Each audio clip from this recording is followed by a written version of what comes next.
7 dark chosen ones who quietly defeat demons to save the earth. There's a truth buried so deep beneath the noise of this world that most will never hear it unless it's whispered into their soul during a moment of quiet desperation. And that truth is this: the earth has always been at war, but not the kind you see on the news. Not the kind fought with guns or governments or flags. I'm talking about the silent war, a metaphysical battle for the very vibration of this planet. And in that war, there are warriors who don't wear robes, don't chant mantras in the open, don't seek fame or followers. They are the dark chosen ones, beings who walk the edge between light and shadow, who descend into the underworld not to escape it, but to cleanse it. These chosen ones are not who you think. They don't wear crystals on their necks or post enlightenment quotes on social media. They don't always speak softly or glow with a visible aura. In fact, most of the time, they're the ones you'd least expect. They're the solitary ones. The ones who've been misunderstood their whole lives. The ones who've faced pain so deep, so consistent, that it shaped them into weapons of spiritual resilience. They are the ones who've been through hell, not metaphorically, but energetically. And because they've survived it, they now hold the keys to defeating it. Click subscribe to this channel to get more profound spiritual lesson. You see, darkness doesn't fear love. It doesn't fear prayers. It fears clarity. It fears those who have walked through it and refuse to be absorbed. And that's what these 7 carry. They're not aligned with the dark, they've mastered it. They've learned its language so they can dismantle it from within. They're not of the light in the traditional sense. They're something older, more primal. They are the ones who have chosen to remember their role in a cosmic contract that predates their birth. And I know what you might be thinking. Why would anyone choose this path? Why would a soul take on the burden of infiltrating darkness, walking through trauma, facing spiritual attacks, and still never asking for recognition? Because they didn't choose it in the way we understand choice. They answered it before they were born, before they had form. Their souls made a vow: if the earth ever begins to fall, I will return not as a savior, but as a stabilizer, a gatekeeper, a silent guardian of vibration.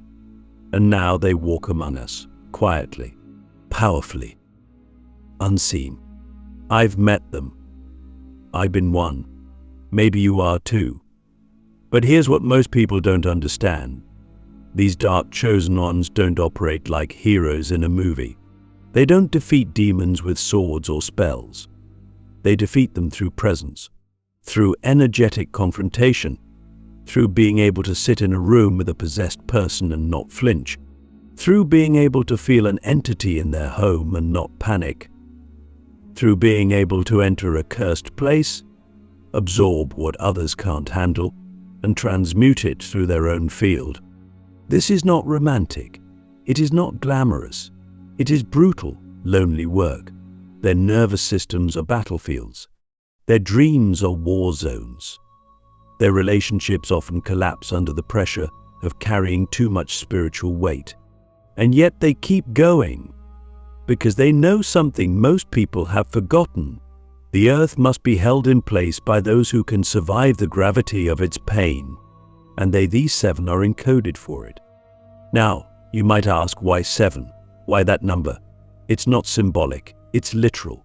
On every timeline where Earth has faced collapse, whether through spiritual decay, dimensional invasion, or vibrational degradation, there have always been 7 anchors. 7 souls scattered across the surface of the planet, each holding a different frequency grid. They don't know each other. They don't need to. But together, they form a sacred geometry, a living grid that stabilizes the Earth's core vibration. Each one carries a specific resonance. One holds grief, another holds rage, another holds time, another holds memory, another holds forgotten truths, another holds the void, And the last holds choice. Together they form a circle of containment around the most ancient darkness that still seeks to consume this realm. And if even one of them falls, the balance begins to shift, the earth begins to slide, and the demons that is, the real ones, not the cartoonish ones, begin to rise from the cracks humanity refuses to acknowledge. These demons don't always possess people in dramatic ways. Sometimes they possess systems, institutions, algorithms, addictions. They feed on frequency gaps, on betrayal, on fear loops, on shame spirals. And the dark chosen ones? They feel it all, even when they don't want to.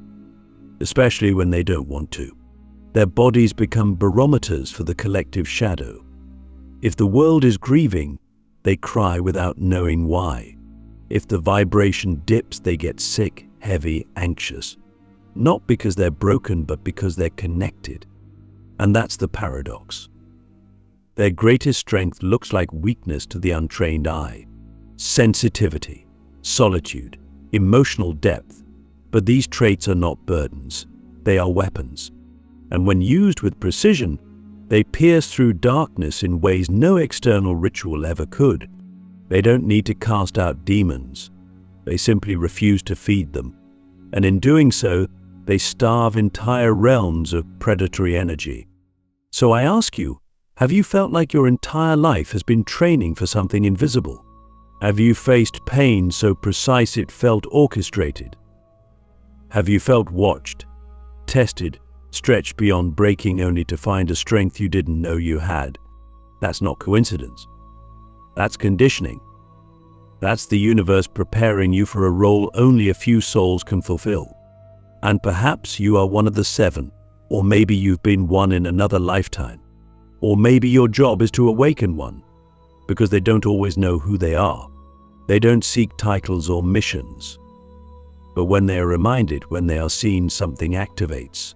A memory, a code, a roar beneath the silence. And that roar is beginning to rise again. The invisible war, how the dark chosen ones hide in plain sight to hold back the collapse. They walk among us.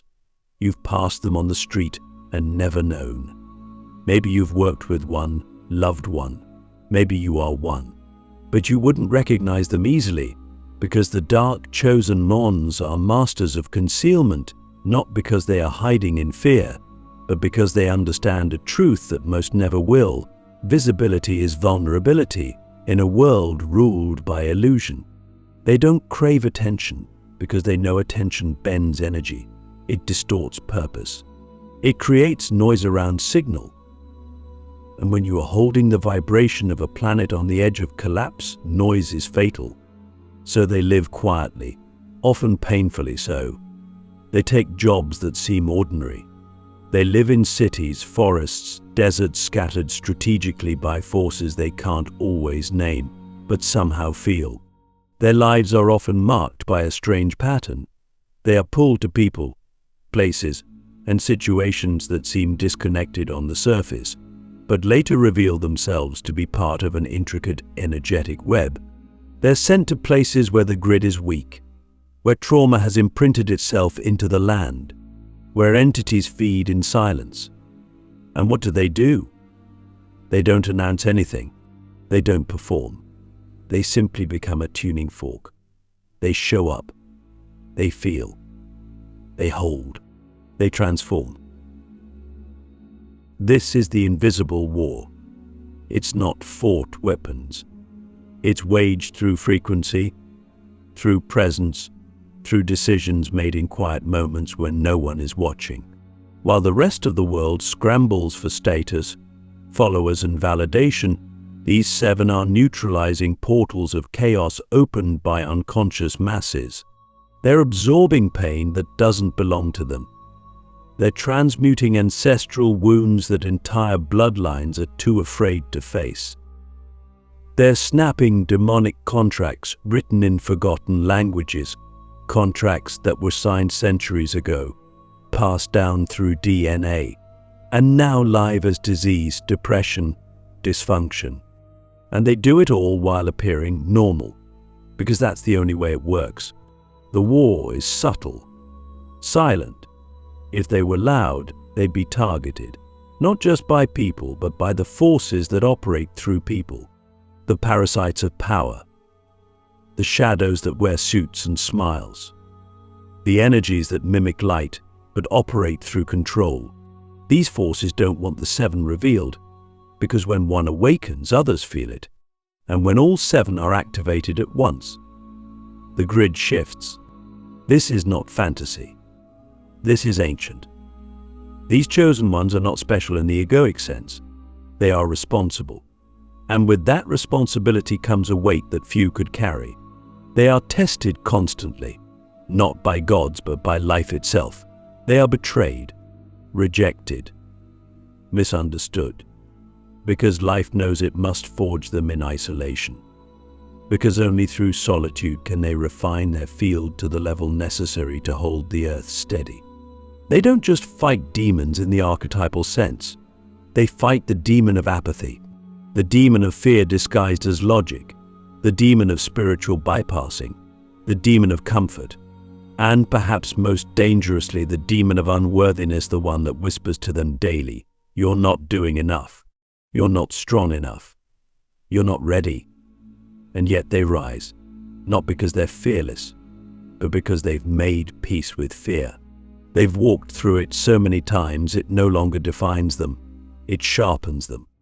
Have you ever wondered why certain people carry so much, even when it makes no sense? Why one person seems to always be the emotional container for others?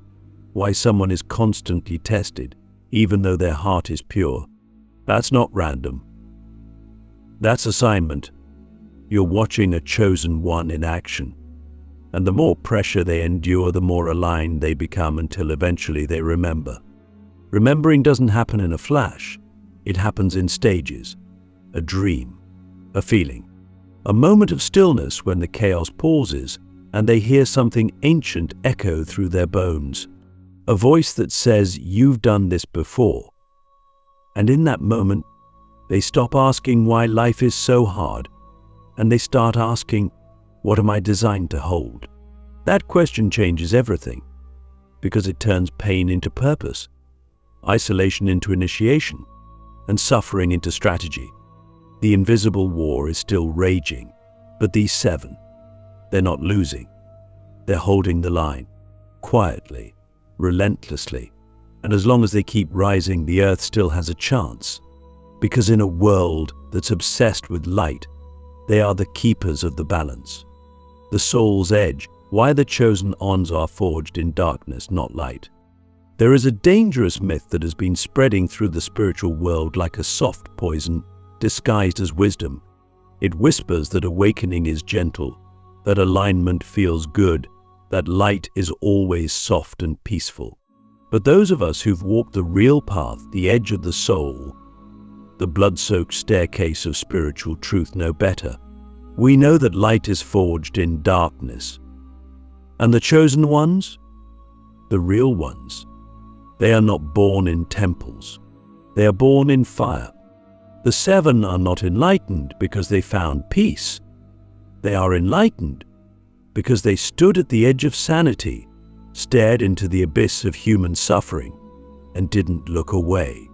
They've lost everything: friends, family, health, identity, and still they rise. Still they choose to stay. That is the mark of a true chosen one, not power, not perfection, but persistence.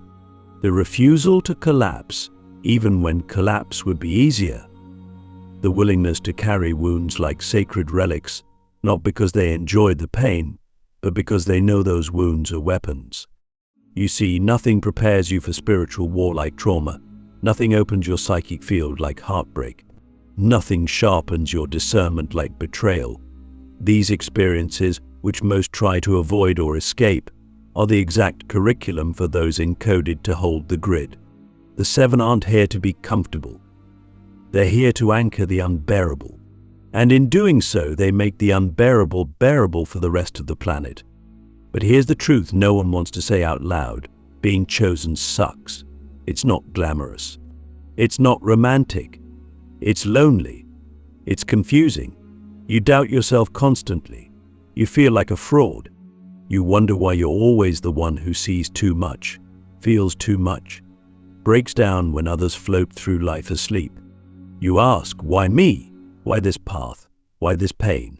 And the answer isn't always pretty. Sometimes the answer is silence. Sometimes it's just the echo of your own breath in a room filled with ancestral grief. But then there are the moments. Moments when the veil lifts and you remember. When you walk into a room and feel a shift because of your presence. When someone breaks down in front of you without knowing why. When a child looks at you with ancient eyes and says, "You're different." When the wind moves in a way that speaks directly to your bones. In those moments you realize, this is what I was made for. Not applause, not recognition, but remembrance. Darkness does not frighten the chosen ones because they have become intimate with it. They've not just seen their shadow, they've danced with it, bled with it, broken bread with it. They understand the laws of the underworld, not because they studied it, but because they survived it. And that survival grants them access to a kind of power that no book, no guru, no ritual can provide. It's the power of knowing yourself in the void, of not needing light to remember who you are, of walking through psychic death and still choosing to serve.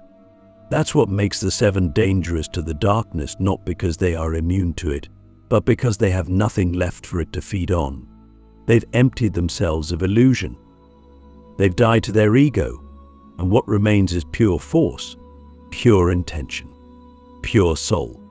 This is why they're hunted, why they're tested, why they face cycles of destruction again and again. Because as long as they remain intact, the architecture of deception cannot fully take hold. The world may fall asleep, but the chosen nuns do not. They ache for humanity's awakening, not because they want to be seen, but because they remember what this planet was meant to be. They hold that memory like a flame inside their chest. And no matter how many times the wind tries to blow it out, they shield it with their own pain, their own prayers, their own blood, if they must.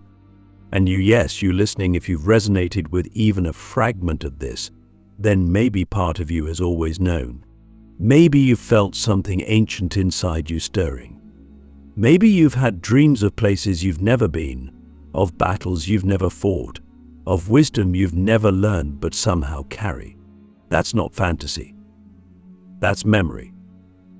That's the code reactivating.